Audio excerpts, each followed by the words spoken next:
Going on, everyone? Cold Case Project back again this evening. Today, by request, I am going to cover a story that's definitely I learned about a few years ago and is one of the most graphic, one of the most violent and disgusting cases I've ever come across. That said, if you are squeamish, if you don't really enjoy the more gory cases, this is definitely going to be one that you may as well just press pause right now and watch something else. Now, what you see right here is the Brer Rabbit Motel. This motel is going to be located off of North Avenue in the suburb of Villa Park. Now, before I go into details about this, have any comments down below, please throw them on down. Like my content if you enjoy this video. Throw me subscribe if you'd like to hear more. I try to update each and every day, each and every other one if I have to do that. Now, let's get back into details here. Brer Rabbit Motel, as I took a look, as you see, is definitely kind of a sketchy looking place just by taking your first glance now. And as I did a little research, I heard this place has a long standing history of prostitution and drugs and junkies living on the inside. And as I did a little digging, I found out about a very, very gory case that happened right around the time I'd say I was 1 or 2 years old. Now, this case is going to be the case of the Chicago Ripper crew. Now, Chicago Ripper crew was led by Robin Gecht, who's the first person you're going to see to the left. Now, there were two brothers. There was Andrew and Tommy Cochrales, both from Villa Park, and Edward Spreitzer out of Elmhurst, Illinois. Now, the three younger guys to the right all worked for Robin Gecht, who was a contractor. He had a lot of different odd jobs he would send people on. And going into even more interesting details, he actually got started working under John Wayne Gacy in the 1970s. Now, what's really interesting about that is if you listen to some of Gacy's later interviews, when they ask him about did he perform a lot of his murders alone, Gacy does talk about some of his employees doing stuff and helping him with certain cases he was involved in. Now, Gacy never named names, but as I'm gonna go into the story of Robin Gecht, the odds of him potentially doing anything in assisting Gacy would not shock me in the slightest, especially if these are like his first few crimes that he commits. Now, these guys were essentially the worst of the worst in terms of the routine that these women would go through, the upwards of 18 victims they say they potentially had, the seven known victims, 5 murdered, 2 that survived, describe some of the most vile ordeals you could ever go through, from being kidnapped and thrown into a van and beaten, violently sexually assaulted by multiple people with foreign objects, violently slashing off their breasts at the same time. And while this is going on, Geck would be reciting parts of the Satanic Bible to his predecessors. And as if things weren't already just disgusting and at an all-time just low, the victims were then generally murdered, at which point they would take the breast, they would hold another odd little ceremony amongst them where they all took turns masturbating into the breast. And once they were all done masturbating into the breast, they would take the breast, chop it up into pieces, and go on to eat it. Like I said, this is one reason why I said this was not a case for the light of heart. Now, the first known victim of the Chicago Ripper crew was Linda Sutton. Now, the actual details of the disappearance are kind of sketchy. There are some that say that she was kidnapped early in the morning. Some say it was in the later hours of May the 22nd. I've heard multiple different stories, but the general consensus is Linda Sutton was abducted in Chicago on May the 23rd of 1981. She was forced into the back of Robin Geck's red van. She was beaten and fed sleeping pills. Now, upon her waking, she was taken to the Brer Rabbit Motel, where she would be sexually assaulted, once again, by all perpetrators. They would assault her with random objects. They cut off, I believe they actually cut off both breasts in this case. And this is per Ed Spreitzer, one of the men who was arrested for this. Now, Spreitzer then says Geck dragged her to the back of the Brer Rabbit Motel into the grass, where not only, like I said, not only did they amputate the breast, they also sexually assaulted the wound where the breast was. Now, after Geck would sexually assault the open wound one more time, he would go on to strangle her and leave her in the grass for dead. She would be found roughly about a week later. Now, no known murders by the Ripper crew occurred between May 23rd to May the 15th of 1982.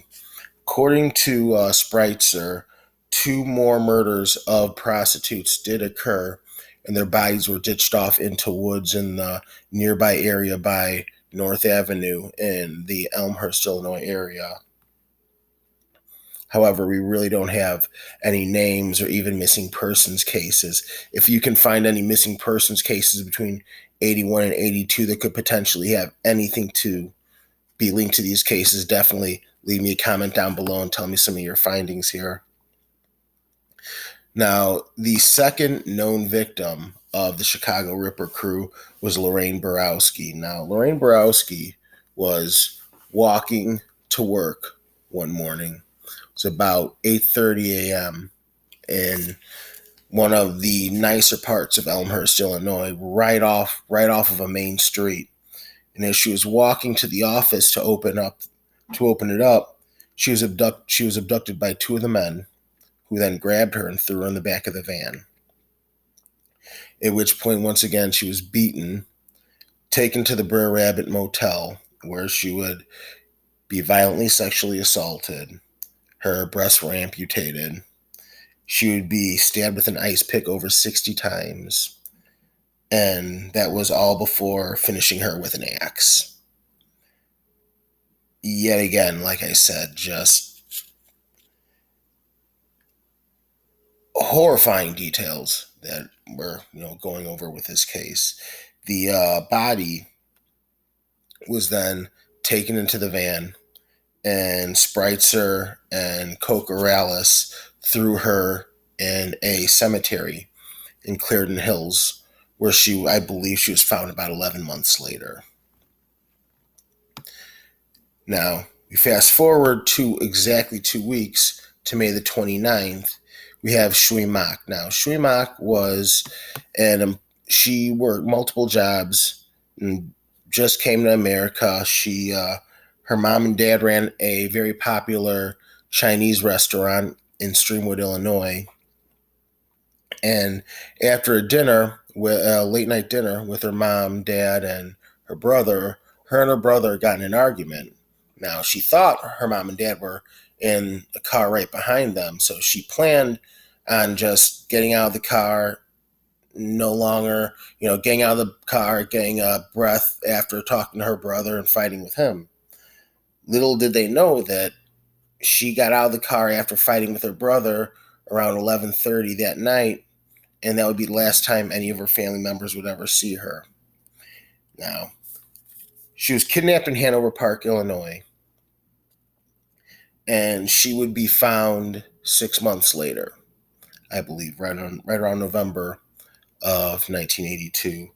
According to Spreitzer, the him and Gecht and Cochrales were driving in the van around a little after 12:30 that night, and they saw her walking down the road.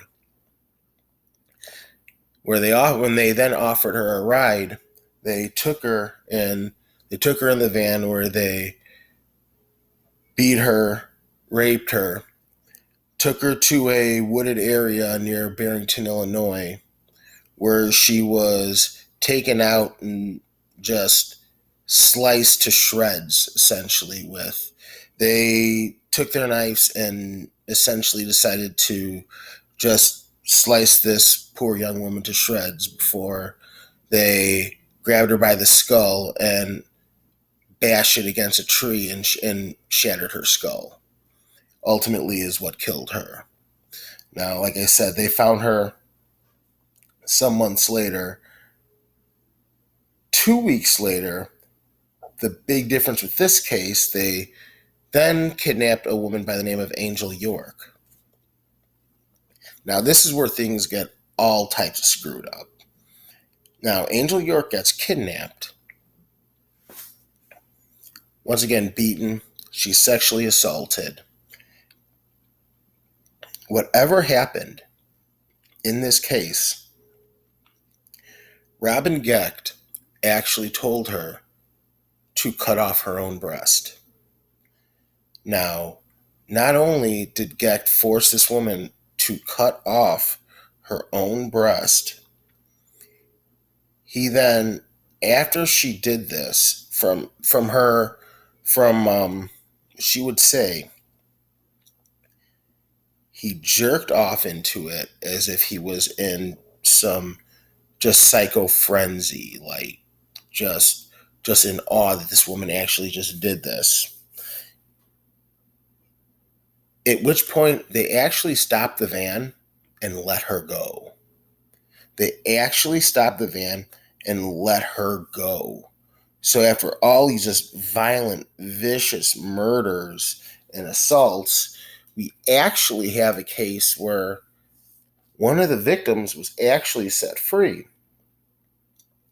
However, when they did try to get a little more information out of her, she said that, essentially her story was she described the van. However, her descriptions weren't really that good, so they weren't able to really pin anything down on anyone. So that said, that was in June. So we're going to fast forward now. We're going to fast forward to August the 28th.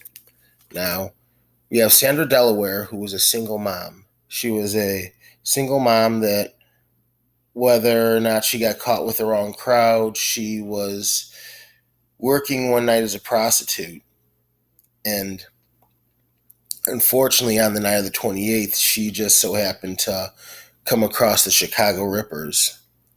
Now, according to the testimonies of both Kokoraleis and Spreitzer, they took her, raped her, stabbed her, took her back to Gecht's home, which was in Chicago, at which point they shoved a rock in her mouth to silence her while she was once again viciously and violently raped like the prior victims. Sliced to shreds, and essentially just strangled. They strangled her, I believe they said, with an extension cord, and threw her essentially over. They essentially just threw her over a bridge right next to the Chicago River. Now, her body would be found the next morning. And very, very shortly after that, the Ripper crew, actually about 10 days later, came across Rose Beck Davis.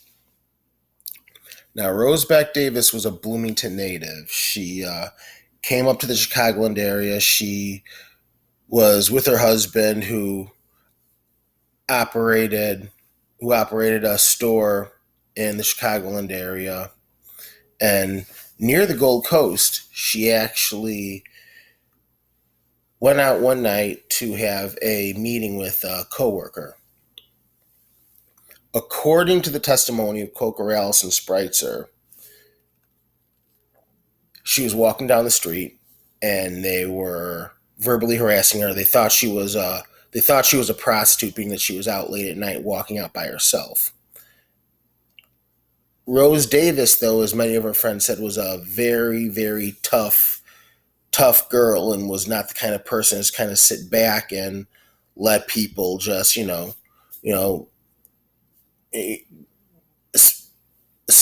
come at her. And even going by the violence of her murder, they said that she fought them till they eventually killed her. She was beaten.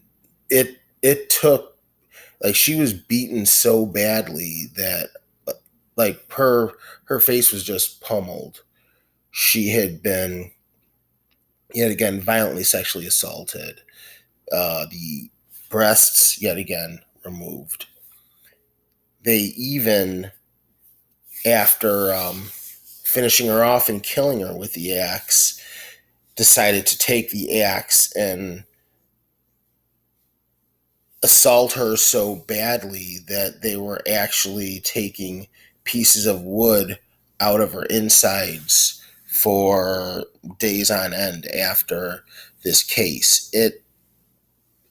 She was found the next morning, just a pummel, just bloody, just horrific crime. And yet again, I mean, like I said, this was a married woman. There was a husband waiting at home for her. Yet these guys, being the looking for the opportunities that they do, they found her, and unfortunately, they murdered her that night. Now we're going to fast forward about 3 more months. And that was when the last known victim, Beverly Washington, was kidnapped. She was yet again sexually assaulted. Left breast was amputated. But the game changer that happens here is Beverly Washington played dead. Beverly Washington played dead, at which point they took her, threw her in the van, dumped her off by the racetracks. Minutes later, she got a little more, came to a little bit more, and she was able to get up and get help. Now, she was in the hospital for quite some time. But the great thing that Beverly Washington was able to do was pinpoint what the van looked like, what the assailants looked like, and she described Robin Geck to a T as the man who had sexually assaulted her. And she described, like I said, the whole entire scene, she hit it out of the park here. Now, she seems to have, and rightfully so, went through a horrific experience. She's never really given any interviews I see on here, but it takes a very strong person to fight through that and survive. And that was the beginning of the end of the Chicago Ripper crew here. Now, with all that said, all 4 men would be brought down by between 82 and 83.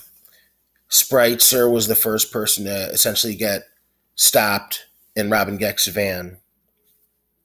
and he was the first to really give the details on what happened. And Andrew Cochrales and Thomas Cochrales were both taken in.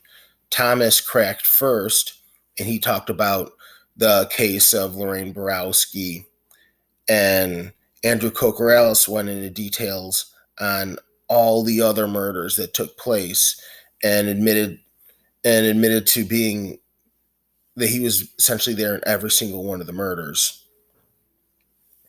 Now, all three of them talking, however, Robin Geck still to this day will say he had nothing to do with it, that he's just, he's innocent. He still this day will fight and say he's innocent.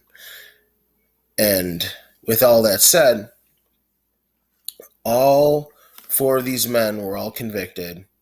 Spreitzer and Andrew Cochrales were both given the death penalty. And both Thomas Cochrales and Robin Gecht, after a couple more trials, were given shorter sentences. Robin Gecht, if he lives, will be let out of jail at the age of 89 years old. Thomas Cochrales we're going to go over in a second. But one of the things that did come out of this was a couple big things here. We have Andrew Cochrales, who in March the 17th of 1999 would actually be the last man ever executed in the state of Illinois. He did in later years admit that he did commit, he already did admit to the crimes. He did offer some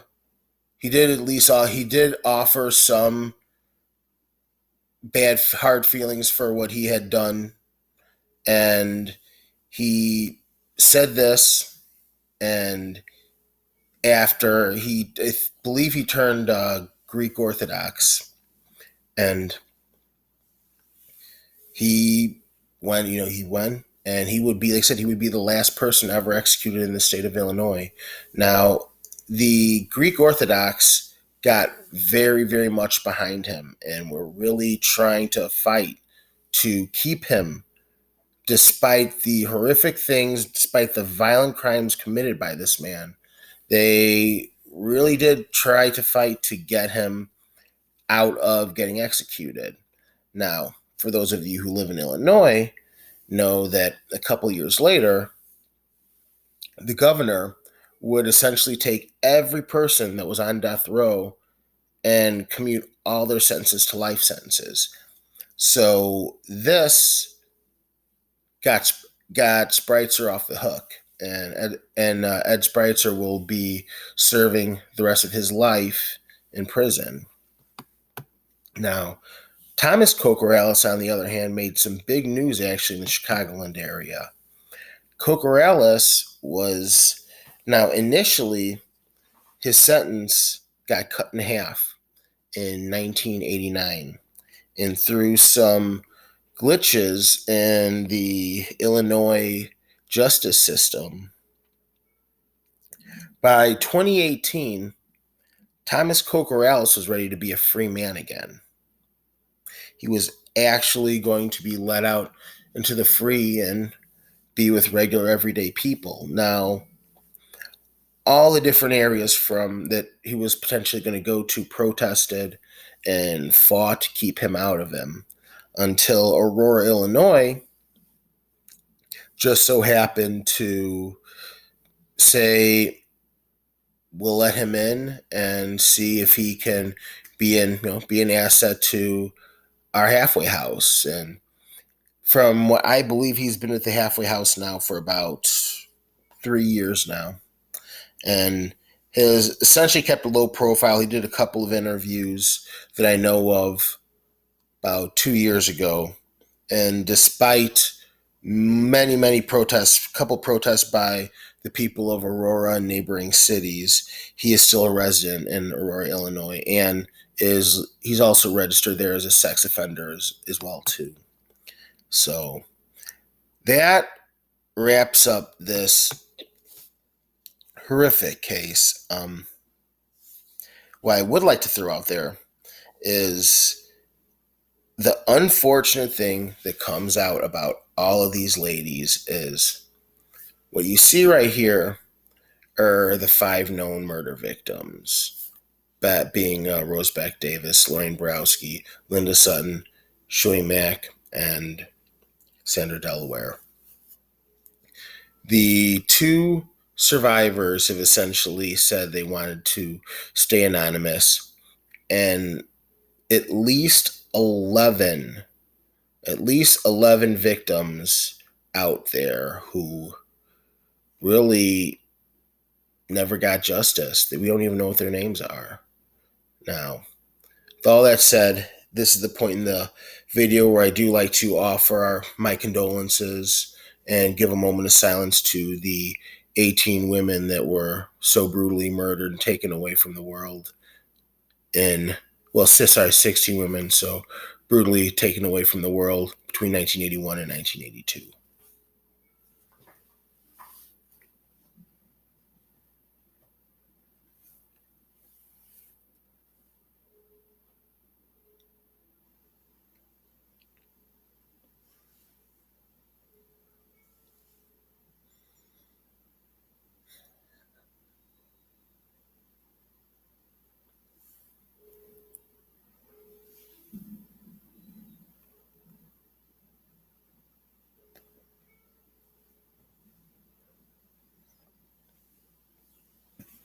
All right, everyone.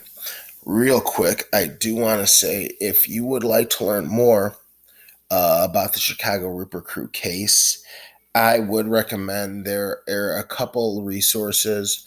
I am going to link down below to you it's an actual court document running over this case and definitely goes into some of the details. I said some pretty horrible details already in this, but definitely goes into that and a lot more about this case and the crimes and other stuff involved with this. So thanks again, everyone. Please come back again tomorrow. I've got another brand new video planned up for you. So please like, subscribe, and I will talk to you soon.